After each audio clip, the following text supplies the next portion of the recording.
Welcome back, everyone. So you might be in a situation, it sounds like my second channel, where your iPhone, your battery health, maybe you just got a new iPhone and you want to preserve the life of your iPhone for as long as possible. And the main way you can do that is with the battery. Now, as you guys know, the batteries are enclosed. I just dropped my phone. You can't easily replace them. And even with these ones, even if you do replace it, some other functions of these phones might not even work properly. But luckily for you, there are some ways to actually preserve the battery health of your device. Basically, it's not the battery life, it's the battery health. If you guys don't know, batteries do degrade over time, so every single day your battery is getting basically smaller and smaller, not in size, but in just the charge it can hold. An easy way to see how much battery health you have left is to go into your settings. You can scroll down into your battery, which is right here. If you click on battery health, you can see that there is, some more settings and more information you can gain from this. And battery capacity is the first one. And that's basically the first thing you can see is that, it's 100%.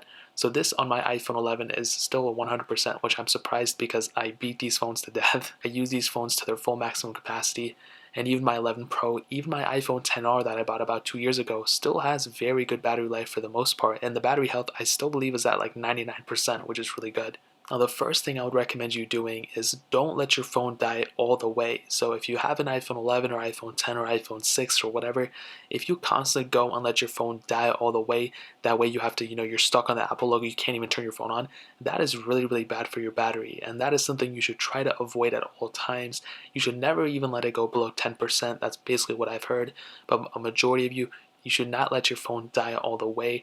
Now, weirdly enough, I let my iPhones die all the time, not my main one, but all these ones on my iPhone 11 dies all the time, my iPhone 10s, my 8s, all these phones, I let them die because I don't charge them all the time and I only use them when I use them. And that is something that you will see over time. Phones will start degrading a lot faster. So my iPhone 10R, even though it's at 99%, it might get to 90% sooner than later, who knows. So not letting your phone die all the way is a really, really good way of preserving your battery life. Also, another thing, staying away from heat. If you guys don't know, if you let your phone get in the heat all the time, that in a way is killing all those cells within the battery. So that is something you want to avoid at all times as well. You want to avoid your phone being in hot conditions, whether that's directly being in the sun or whatever.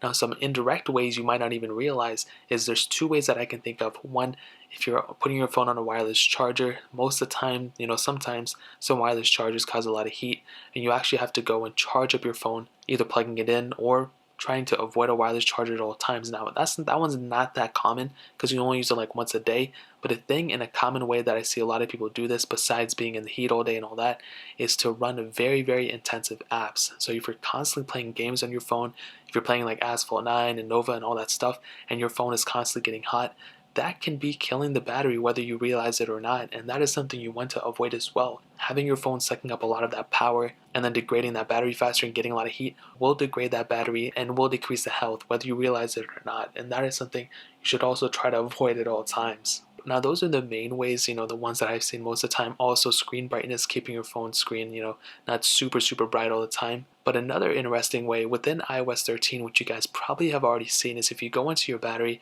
if you go into obviously settings, you go into battery right here, and then you go into battery health, you can see the settings like I showed you before, but there's a new setting down here on iOS 13 that says optimize battery charging. So what this basically does, if you enable it, is that once you get to 80%, it'll fast charge up to 80%, then it'll trickle charge up to 100%. So it'll slowly charge your phone fully back up to 100%. So it doesn't, and apparently this is really good for your battery. And when it first came out, I was a little weird about it. I was like, I don't know if this is gonna work. I have it enabled. I honestly don't even care about it anymore. Like, it's not even that big of a deal. So if you just enable this in the settings, I would probably recommend you to do it. It'll help you out in the long run. It'll preserve your battery life without you even having to do anything, which is really cool. And I keep saying battery life, but like I said, this is battery health. Battery life is up to like 100%, whatever it is. But battery health is the prolonged usage of your phone. You don't want your phone battery dying like within the next like year, you know what I mean? So you want to preserve the life of your phone. You spent a lot of money on it, and increasing the battery health or not allowing the battery health to decrease a lot over time will help you not only in terms of keeping the phone for a long time, but also the resale value. I can't tell you how many times I've bought a phone or I've asked the people how much is your battery health or whatever, and they're like around that 80% or like that 75%, and that is really bad. Nobody's going to want a phone that has that because they're going to have to replace the battery. So if you can maintain that 100% or even to like the 95% or above, that's really, really good in terms of battery health. So that's really pretty much it. If you guys have any other questions or anything, leave it down in the comment section below. hit the like button. That would mean so much. But definitely hit that subscribe button. Every single subscriber that we get really does count. So it means so much if you guys can hit that. Also check out the other links down in the description as well. My Twitter, my Instagram, my second channel. All those links are linked down below. I'd really appreciate you guys to check it out. More importantly than everything else, I love every single one of you guys. Hopefully I'll catch you guys in the next video. Peace out till then.